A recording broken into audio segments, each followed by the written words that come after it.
Okay, if you've ever done one of those at-home DNA tests, imagine what it would be like if you got the results and with those tests you find out that your parents aren't who they thought they were. A woman born in San Leandro has learned her biological father is actually her mom's fertility doctor, and she's not the only one. Investigative reporter Candice Nguyen digs into the concerns with the fertility industry. Because you have a certain pride about your family. Like, I was proud of being Mexican. You know, I was proud of my dad's family. But as a little girl, Marlena Velasquez says something seemed off. They'd be like, "You're not Mexican." I'd be like, "Yes, I am." And then one would be like, "That must be your stepdad's last name." I'm like, "No, it's my last name." It's almost like you had to prove your ethnicity. That proof, she thought, would come in an at-home DNA kit. At 40 years old, after a childhood of nagging doubt, Velasquez took an ancestry test. My DNA. And I remember I was really impatient. I just wanted to prove everybody that, no, I am Mexican. He is my dad. In a matter of weeks, the results came in on her phone. I think I was at work. I was like, "Oh my God, I gotta look at this." And I looked at it, I was like, oh my God. With a European mother and a Mexican father, Velasquez was shocked to see she had no Mexican DNA in her. It was heartbreaking because it almost made me feel like I'm not who I thought I was. And the surprise didn't stop there. Scrolling through the list of relatives on Ancestry, she saw a last name that rang an eerie bell. And I was like, because he's on my birth certificate. It was her mother's OBGYN. Velasquez and her sister knew the name well because their parents were open about their fertility issues. They needed assistance.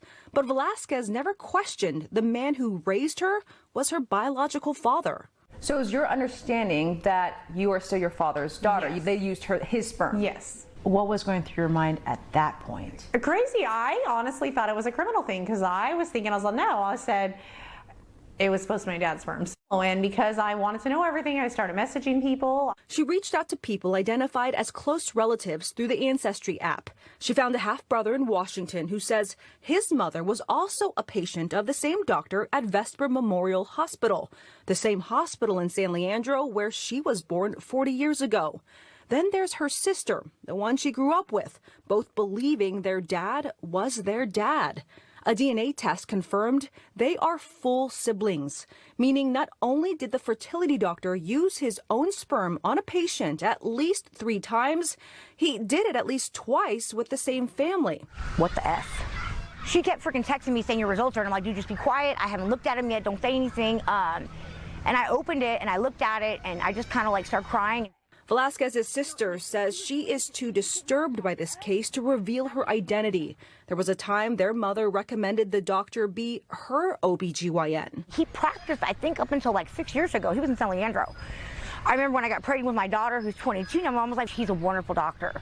With questions that needed answers and both their parents deceased, Velasquez decided to reach out to the doctor. I found the phone number and I left a message. And I wasn't rude on it. I just basically said, I have questions. Did my parents know that you're biologically my father? And I was blocked. It was shortly after that point Velasquez contacted our investigative unit. We verified the doctor's name on her birth certificate, found the San Leandro hospital where she was born no longer exists, and we made contact with the now retired physician, the man who turned out to be both sisters' biological father. We asked if he would speak with Velasquez, and he agreed. How do you hope this conversation goes in a few minutes? Just some clarity on, like, was this truly my mom's biggest lie of her life? Or did she lie? Did she even know? That's the thing, is I don't think she knew. Right. The doctor denied our request to record his part of the phone call. I apologize for bothering you. I couldn't let it go. Like, I had to find out for sure.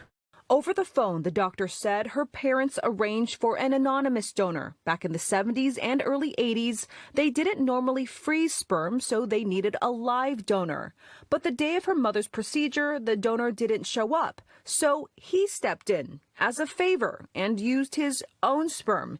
He said he did not tell her parents or anyone else. When we asked if he ever did this again, he said he believes it was only once, but it was so long ago. When we later told him we found 2 other cases, the half-sibling in Washington and Velasquez's sister, the doctor told us, "My apologies. It seems that the sands of time have erased items that I am not proud of. However, math and science are impossible to argue with." When we asked how many times he did this, he said only ones where donors did not show. How many times did donors fail to show? That's when the doctor ended our communication. How are you feeling? Like, it didn't really give me anything, like, because either he really can't remember or he just doesn't want to get himself in trouble. I'm angry. I want it to be known what he's done. I'm sure there could be so many more people out there. The Velasquez sisters want to publicize the doctor's name, but he hasn't been charged with a crime or named in a lawsuit. In our next report, we investigate the larger concerns with that and hear from some who believe these disturbing discoveries aren't just a problem of the past. With the investigative unit, Candice Nguyen, NBC Bay Area News. Fascinating story, Candice. Now, if you have a story for Candice or anyone in our investigative unit, you can call 888-996-TIPS or visit our website, nbcbayarea.com/investigations.